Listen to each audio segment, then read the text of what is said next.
रांची जिले के नामकुम प्रखंड के तेतरी राजकीय मध्य विद्यालय के शिक्षक राजेश कुमार को कोरोना काल में लॉकडाउन के कारण अपने स्कूली बच्चों से दूरी विचलित करने लगी। इस वजह से राजेश कुमार अपनी कार में ब्लैक बोर्ड, चटाई, सैनिटाइजर, मास्क और कॉपी किताब लेकर हर दिन बच्चों के गाँव मोहल्लों में पढ़ाने के लिए चल पड़ते हैं। वह हर दिन सुबह 9 बजे से लेकर 12:30 बजे तक बच्चों की नियमित क्लास लगाते हैं। ये दूसरा वेव जब कोरोना का शुरू हुआ सर, तो उस समय हमने घर से ही YouTube पर एजुकेशनल वीडियोज़ बना करके बच्चों को डाला था। करीब 100 वीडियोज़ मैंने घर में बनाया।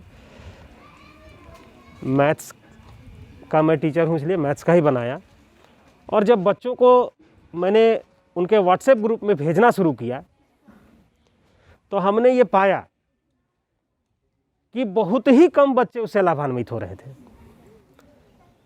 जब हम इनसे कांटेक्ट करके पूछना चाहे कि भाई क्यों नहीं आप पढ़ाई कर पा रहे हैं, तो किसी ने कहा कि सर मेरे घर में एंड्रॉयड मोबाइल नहीं है, किसी ने कहा कि सर रिचार्ज नहीं हो पाता है, घर में पैसा नहीं है, और किसी के यहाँ एंड्रॉयड मोबाइल है तो उसके मम्मी या पापा लेके चले जा रहे हैं,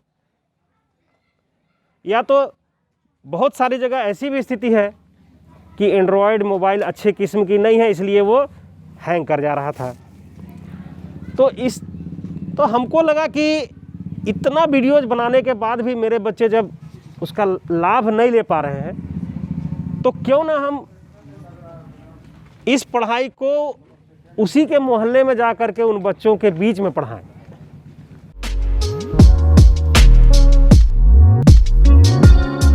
राजेश कुमार गांव के बच्चों को सिर्फ किताबी ज्ञान ही नहीं देते, बल्कि किशोरावस्था में होने वाले भटकाव से भी बचाने की कोशिश करते हैं। इनका मानना है कि पढ़ाई लिखाई में भी निरंतरता बनी रहे तो बाल श्रम, मानव तस्करी और बाल अपराध पर भी रोक लगाई जा सकती है। ये तो सर आप कहेंगे और बाकी लोग कहेंगे कि ये जो हमारा कार है वो मोबाइल स्कूल है या चलंत स्कूल है। बहुत सारा नाम मेरी इस गाड़ी को दी जा रही है। तो सर मेरा ये मानना है कि सरकार का जो गाइडलाइन था उसको भी हमको फॉलो करना है। विद्यालय बंद है, उस परिस्थिति में हमारा ये प्रयास था कि जब हम स्कूल रोस्टर के आधार पे आ रहे हैं तो आ करके केवल रिपोर्ट्स बनाने हैं, तो 9 टीचर रिपोर्ट बनाएंगे तो सभी लोग तो टीचर रिपोर्ट नहीं बनाएंगे।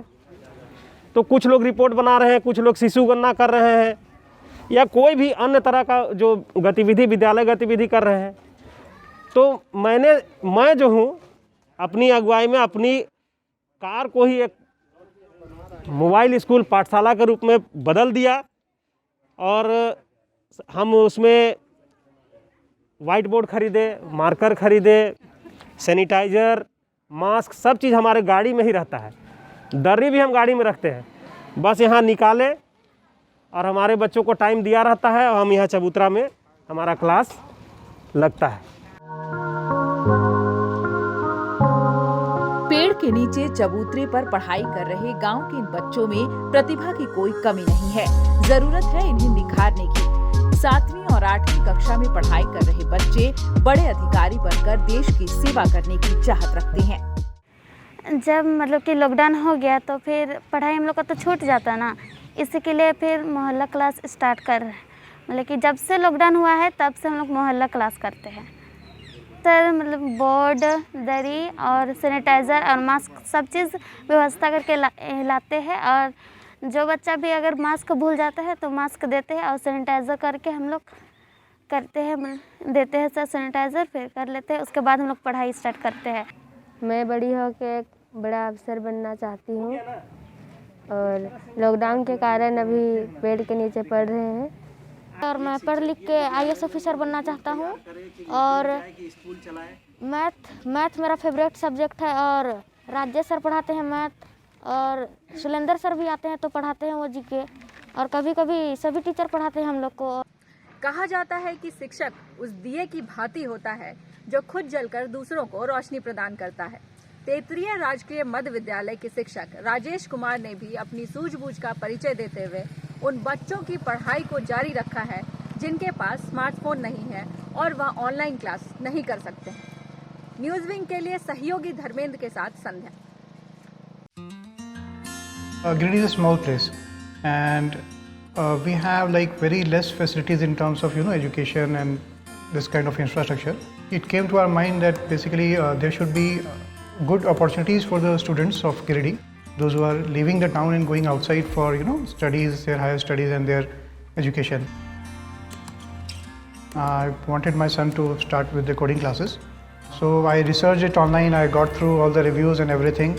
Then I got in touch with the White Hat representatives, and I was very happy with the progress and all how he was doing. So then I thought that why not to implement it in our school so that all the students are able to learn this thing.